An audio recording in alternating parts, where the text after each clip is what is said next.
Hi, this is Karon Thackston with marketingwords.com, and I'm here with Jeff Cohen of Seller Labs today because I kind of sort of want to put him on the spot.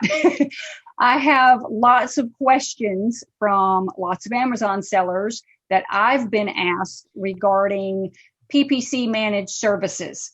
When is it time? What does it cost? What does it involve? And, maybe you're not quite ready yet to talk with a salesperson, but you do have questions that you want to have answered. So stick around. This is where we're going to answer them for you. Welcome back, Jeff. Good to talk to you. Hadn't seen you in a while. Thanks, Karon. I appreciate it. Hope you've been doing well. I know we've been kind of keeping in touch via email and chat, but I appreciate you having me back to share some new knowledge with your audience. Yeah, this is going to be good. And I think very helpful for a lot of sellers. So I guess the first question is, how do you know if you're ready for managed PPC services? You've been doing it yourself and you're making pretty good progress, but how do you know when it's time to jump the broom, so to speak? Yeah. So let's talk about, I think there's three ways you can manage Amazon ads, right? One is doing it on your own. Two is using software, and three is using a service. And I think that a lot of sellers take an evolution of, and I believe you should start with doing it on your own, and you should understand the basics, right? It's much easier to manage somebody else or a third-party service if you know what they're supposed to be doing. So I highly encourage you to try to do it yourself. I think it comes down to what all you're trying to do in your business and how much time and energy you have, and whether, in all honesty, something like the data required for managed services gets you excited or not. So for instance, when I started my Amazon business, I hired a bookkeeper, an accountant bookkeeper before I even really had a business going. That was worth it for me because I didn't want to deal with setting up QuickBooks and any of that stuff. But I like Amazon advertising. I mean, obviously I work for a software company that's developed it. So I managed my ads for a while using software before I ever had somebody else do it for me. So I think the first is kind of like, where are you personally at? And then I think two is like, where are you trying to drive growth from your business?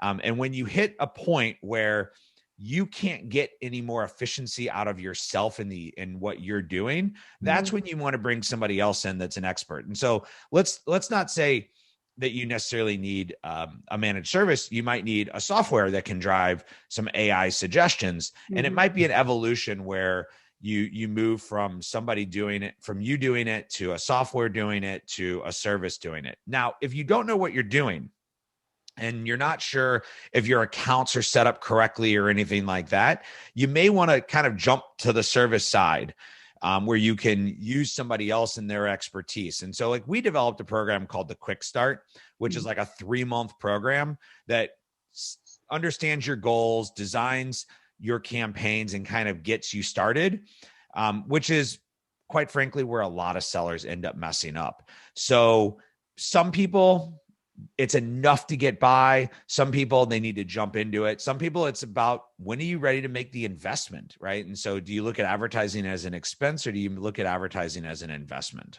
Right. So the Quick Start, you set everything up the way it should be. And then what? You give them a little training, a little pat on the back, and they go do it themselves from there. Is that what that is? Yeah, it's a 3-month program where we come in and we set up your ads, and we set up your campaigns, and we kind of get them started and optimized, and then we pass things off to you to get going. It's really good for a seller who's maybe doing less than 10,000 a month in sales, where you don't want to commit to a long-term, somebody else manage these campaigns for me, but you need a little bit more than just doing it yourself.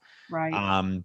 And I think that, what we find is about 50% of people who enter through the Quick Start end up just having us continue to manage it because they're like, I don't want to do this. Right.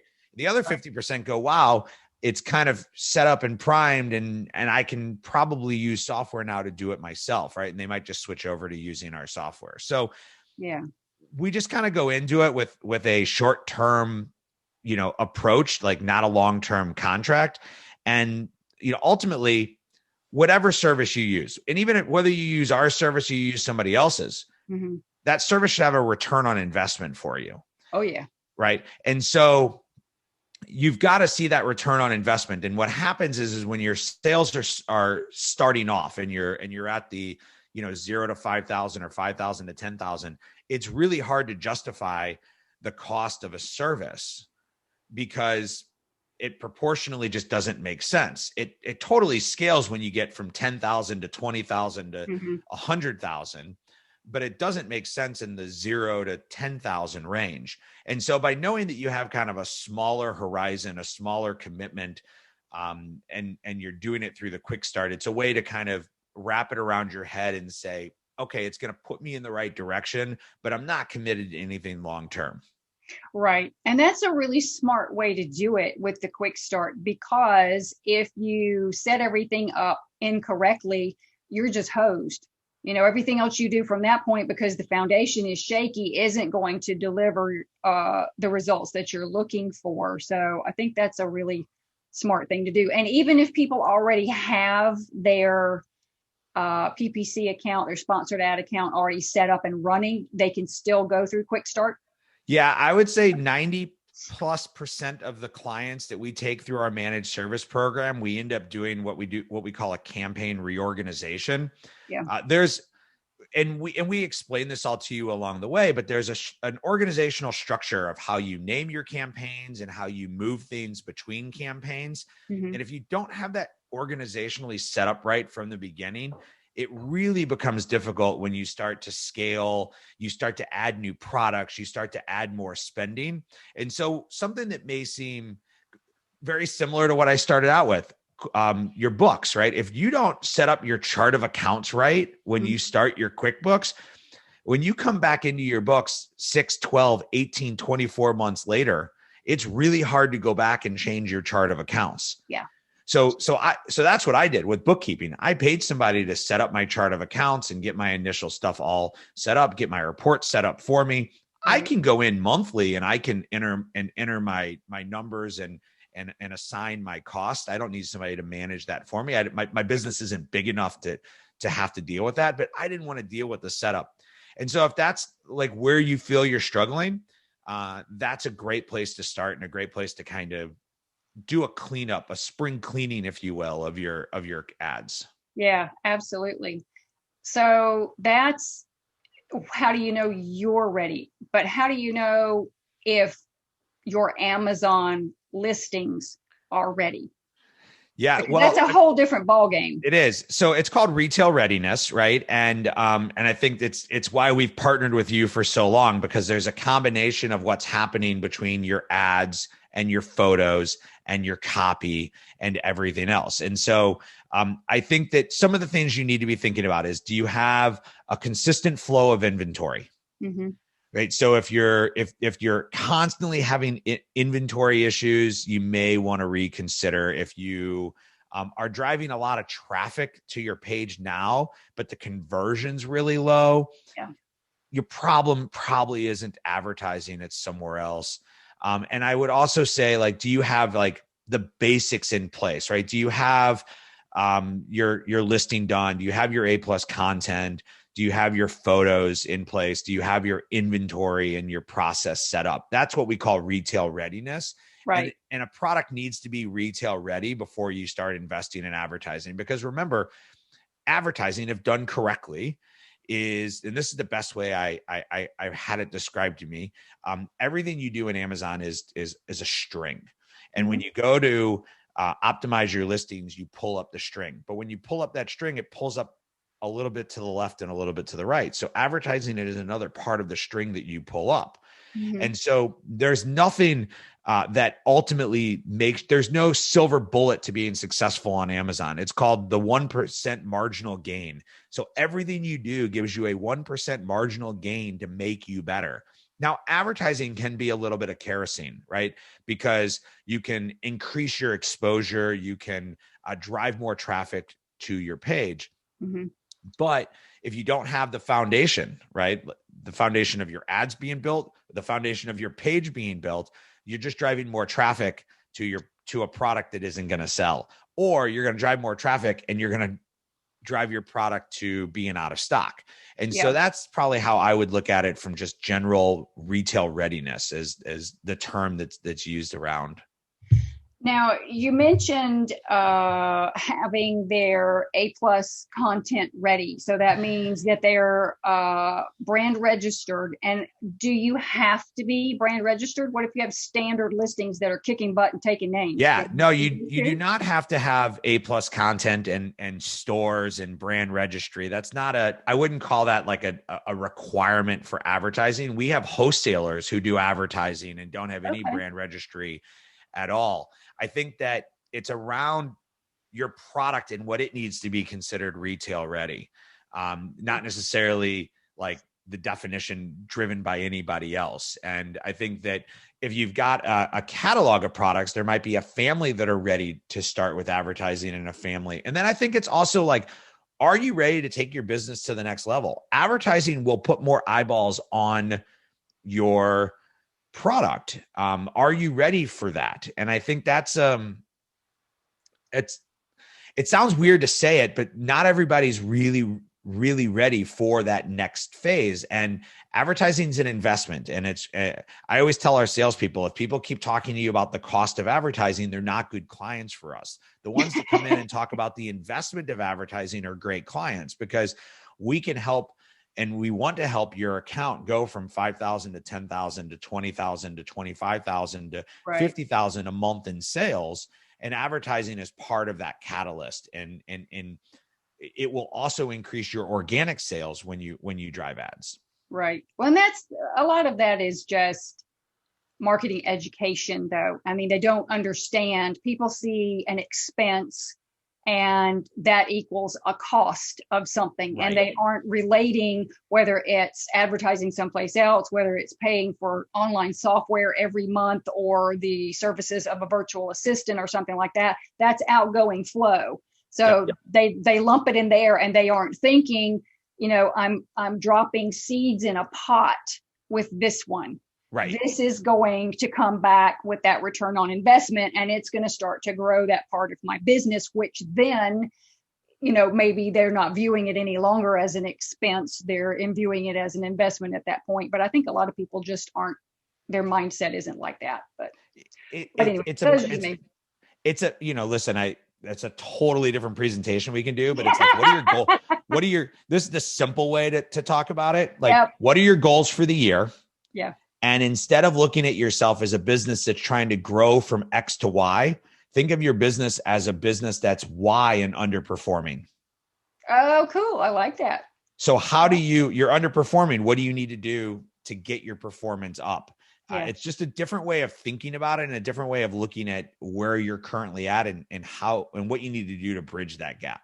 Yeah, that's good. I like that. So you talked about people going from trying to do it themselves to using software from Seller Labs or whatever they're using it for to going to managed services. But are you guys using your own software with the managed services? Or if somebody is already using the software, can they do like a combo? So that's two separate questions. But anyway. I can answer it as one. My recommendation, again, is that if you're going to judge somebody properly, it'd be like me asking you to write my listing, but then me editing your listing that you wrote to publish what I want. And then how do I judge whether what you wrote was effective or whether the changes I made were ineffective? And so if you're going to ask somebody else to manage your ads, manage them to manage your ads. You can't keep going. Listen, whether you're using software or not, you can still go into Seller Central and tweak whatever you want with advertising. You can change bids, you can change budgets, you can move keywords around. But to truly be able to judge a service and how that service is performing for you, you got to give up the reins of control. Oh. Now, how do you do that? You do that by setting proper goals. And you make sure that you understand what the goals are and you understand what the intended consequences of those goals are. And if you go into a service and you say, I want to lower my ACOS, Well, understand that sometimes lowering your advertising cost of sale might actually decrease your sales. So what's your ultimate goal? Well, your ultimate goal maybe is to increase your sales and maintain a ratio of advertising cost, right? You don't want your advertising cost to go over a certain level. Right. So as you know those goals, now you can manage your team, your employee, right? The service that you're hiring to do that for you. So us as an organization, we do a combination of Seller Central and our tool. What we like to say is that we're a mix of art and science, and that's how advertising works. And so science is our tool. Our tool is is AI driven. It can look at a whole bunch of data. It can spit out recommendations and make suggestions, but there's also an art to it.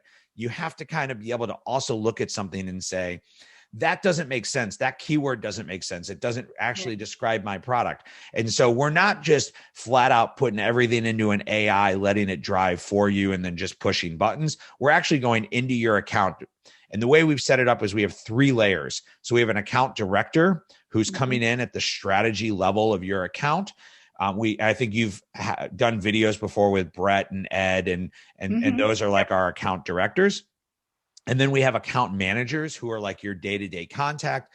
They're ensuring that the strategy is being implemented correctly. And then we have account coordinators, and they're the ones who are in your account multiple times per week, going through your account and making all the adjustments, looking for optimizations, looking for wasted ad spend, looking for bid adjustments, looking for little triggers they can pull to get to the numbers that you've set as your goals. Okay, now I got to admit, as soon as you said, I'm going to have to take my hands off, that sent a chill down my spine, because like most small business entrepreneurs, I'm a control freak. But I understand the reason for that. But if I have to take my hands off as the Amazon seller, what am I getting? I mean, if you don't want me just logging in and poking around and tweaking and making changes. So how do I know what's working and what isn't? Yeah, that's a great question. So we're going to start off and we're going to have a discovery conversation with you. We're probably going to ask for a few reports from Seller Central so we can go in and we can analyze your account. We're going to sit down with you and we're going to say, here's what we see. Here's what's happening. What are your goals? What are you trying to accomplish with your business? We might question you on some of the things that you're trying to accomplish. We might agree with you. We might disagree with you. At the end of the day, we'll come up with a set of goals that we're all trying to accomplish. Our team will then go in to build out a strategy. We'll come back and we'll actually present that strategy to you. We'll make sure that we all agree on what the strategy is and how we're going to measure the strategy. Once that's all agreed upon, we go and we actually implement the strategy. So up until that point, we haven't even touched your account, right? And so now we've agreed upon this. We're going to go in, we're going to update your strategy. After that, we're going to start bi-weekly meetings where we're going to report data back to you to show you how we're doing. We always look at things as a period over period. So 2 week over 2 week and month over month. So we can kind of see how we're doing immediately and how we're doing over the trailing 30 days. And then we'll talk about recommendations and suggestions that we'll have to your account that we'll be implementing and goals that we'll be trying to accomplish over the next 2 week time period. During that 2 week time period, if you have any questions, comments, or concerns, you can always reach out to your account manager. But the full kind of review of your account is happening in that meeting that occurs every 2 weeks. Okay. But am I getting, I mean, I say, okay, let's give it a shot. And then what do I get that lets me know whether it's working or not? And how often do I get it? Yeah, so you're going to get, so when you say go, our team is going to go in and we're going to start our campaign reorganization. We're going to start, we'll be in your account on a very regular basis. If you look at our account coordinators, they have like, if you think of like a block schedule from high school, and I just think of that because my daughter's in high school, like an A-B schedule. So on A days, they're doing certain things, and on B days, they're doing certain things. So they're in and out of your account constantly looking for different things to make the tweaks and adjustments that you need. At the end of your 2-week time period, that's when you're going to get your report sent to you, and you'll have the one-on-one conversation with your account manager. And the account manager is going to be able to, at that point, talk to you about what they see that's working, what they see that's not working, how they're progressing towards the goals, and other changes that need to take place. So there's not a lot of and you don't, in all honesty, what you're paying us for is to not worry about these things. Now, in the meantime, I know, but I'm a control freak. Yes. In the meantime, with our managed services, you also get access to the Seller Labs Pro tool. So in the Seller Labs Pro tool, you'll still be able to see things like how your overall advertising cost is doing, how your mix of paid to organic is. You'll be able to see general alerts about your account. Have you lost the buy box? Do you have a hijacking? Have you gotten new reviews? So the Pro tool will give you kind of a general way to, we call it start your day, to start your day and see your account and see how things are doing. And then the biweekly meeting is the one that's going to really go in depth into your advertising and kind of talk to you about what's happening. Yeah, the Seller Labs Pro is what I was looking for there. That would chill me out because I could log in anytime I wanted to and see what was going on and, what was up and what was down and what was level.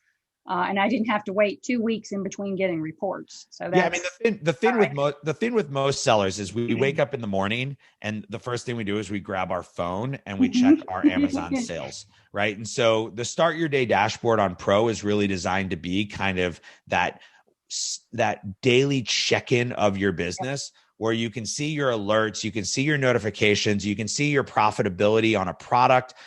You can see kind of how you're doing over the last day, the last 7 days, the last 14, and you can really kind of monitor your business. So I was checking mine this morning and I could see that my last 30 days, my business is down compared to the previous 30 days, but over the last 7 days, my business is up. And I happen to know why my business is down. My competitor ran a really big sale on their product. But I can see that over the last 7 days, my business is up and therefore I'm trending back upward. And so that's just a general health of monitoring your business and being able to kind of keep an eye on what's happening from the ads perspective. Yeah, that would work well for me. So do you have any case studies or any types of, maybe you've got some blog posts up or something like that shows what you've done for some other people, more than just a testimonial or a review, something a little more in depth?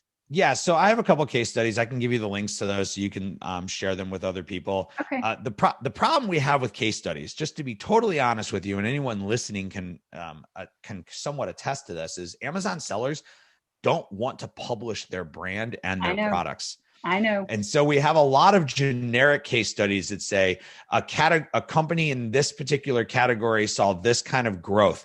Now, let me tell you what, case studies are good, right? Because they're an example of work that we've done, but they all follow a past results don't indicate future success. Yes. And what's more important than the case study is the business and the process of how we're treating your account.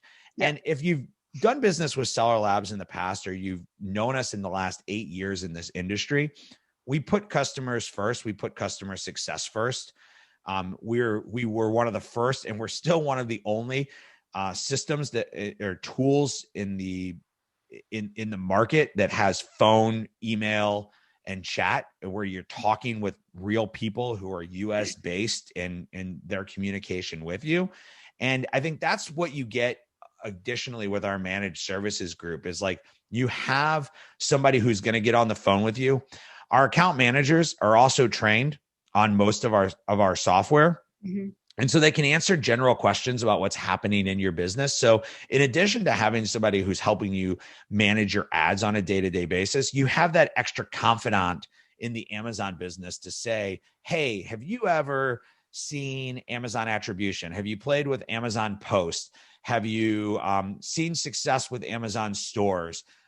What are you guys seeing with the upcoming inventory pricing changes, right? And so we're working with over 350 brands across the globe, and we're in so many different accounts, and we're seeing so many different things that one of the advantages you get in also working with like a managed services team is also this ability to have somebody who just is a better understanding of the Amazon ecosystem that can help answer your questions. Now, how much that's worth to you, I think is different for every individual.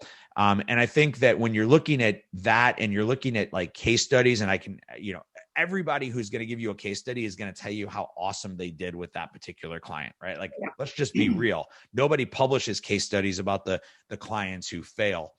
I think that, and you're like, wait, Jeff, why did you just say that? Like, give people confidence. I'm going to give you confidence in saying that the reason why our customers succeed isn't necessarily the case study of how somebody did month over month.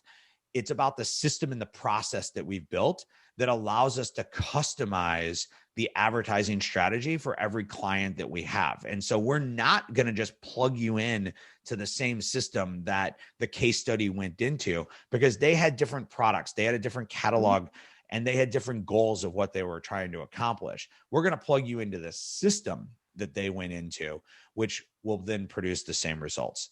That's cool. That's very cool. Have you guys expanded beyond Amazon with this? Do you do it for any other marketplaces?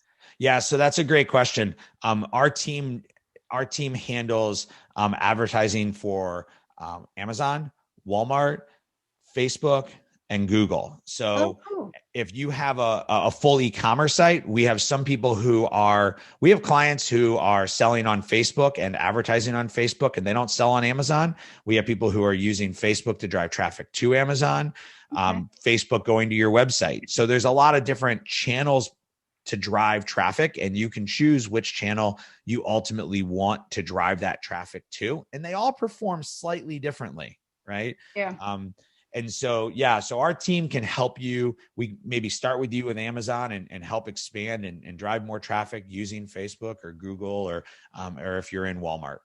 I didn't know about the Facebook.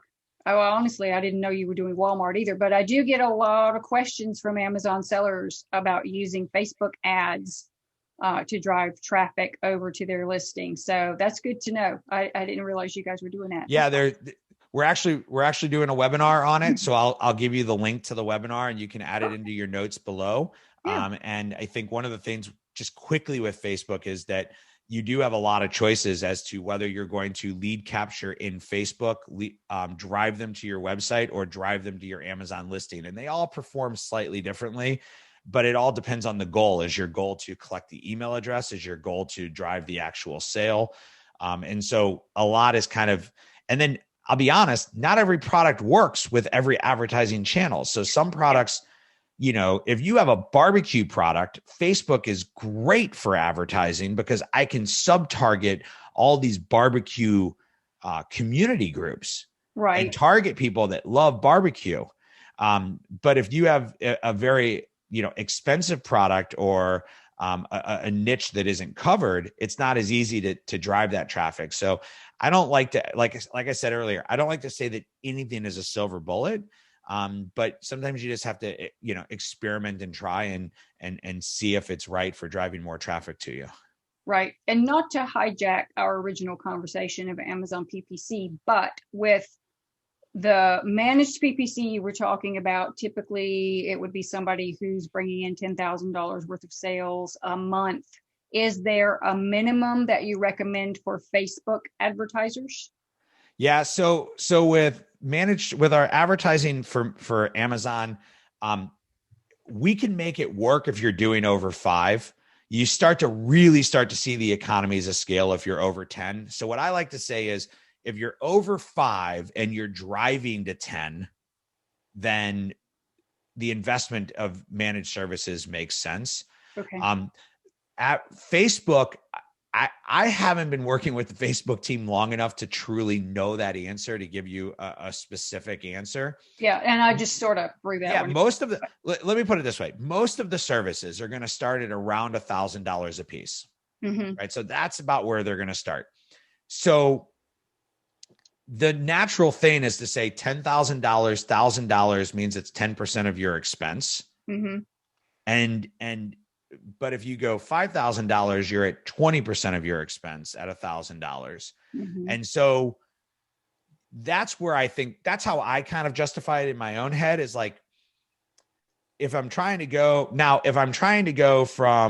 $20,000 to $25,000, now the investment in Facebook might make sense because that channel might be more expensive at the beginning. Right. But in the grand scheme of advertising in the whole, it's not that expensive. And so it kind of just depends on where you're at in your business. And if I'm trying to add another channel, I know that whenever I do advertising for Seller Labs, when I add another channel, it's going to be more expensive than what I want because I'm making that long-term investment into building out a new channel. But I have an expectation within maybe 3 months or maybe 6 months, depending on the channel that I'm building out, that I'm expecting that to the cost of a sale in that channel to level itself out to my overall target.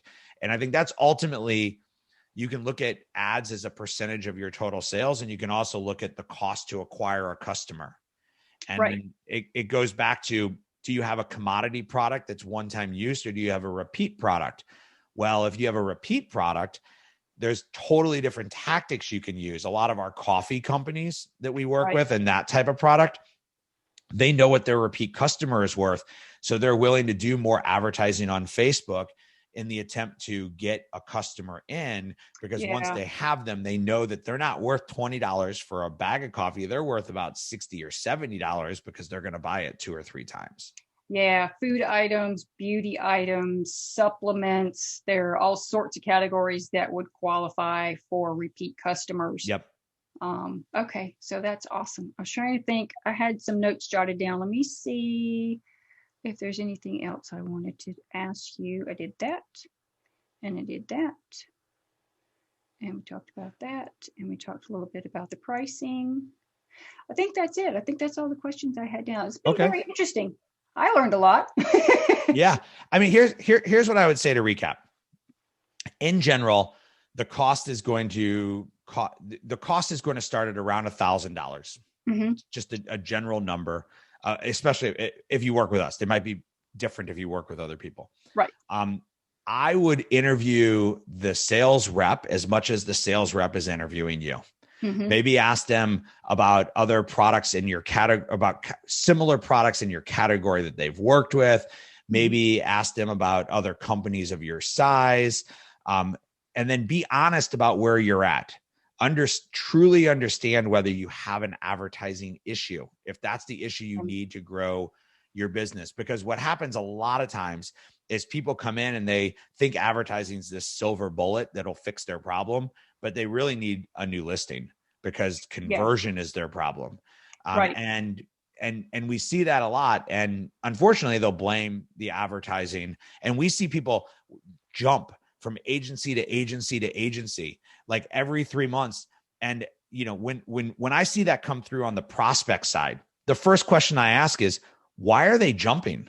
Mm-hmm. Like, there's something not right about you and your business if you're constantly trying to find a new supplier. There's enough intelligent people out there today that know Amazon that you should be able to find somebody that you can work with. And a lot of times when you dig deep enough into those people who are jumping from agency to agency, mm-hmm. they're looking for somebody to solve a problem in their business, but they don't even know what that problem is. Yeah. And so we get that same red flag when some people will contact us with questions about rewriting a listing or writing a brand new listing or something. And they'll say something along the lines of, this will be the 4th copywriter that I've dealt with and nobody's gotten it right yet. And I'm like, whoa, hold on. Yeah. I'm not even I'm not a good copywriter. And like, that's not your problem at that point, right? If you're on your 4th copywriter. Yeah, I'm like, okay, hold on. Yeah. Now, we've had people work with us and they leave because they see greener pastures, and then they come back because they realize that, the people that were out there trying to sell them were making promises that they couldn't make. Right. And I try to coach our team. And I think Brett, who runs the department, coaches the team as well. Like, we don't make promises. we're not going to give you the guarantee of ranking number one for a keyword or getting some. We'll tell you whether we believe your goals are reasonable or not. And we'll tell you, that's a stretch, but we think we can get you there.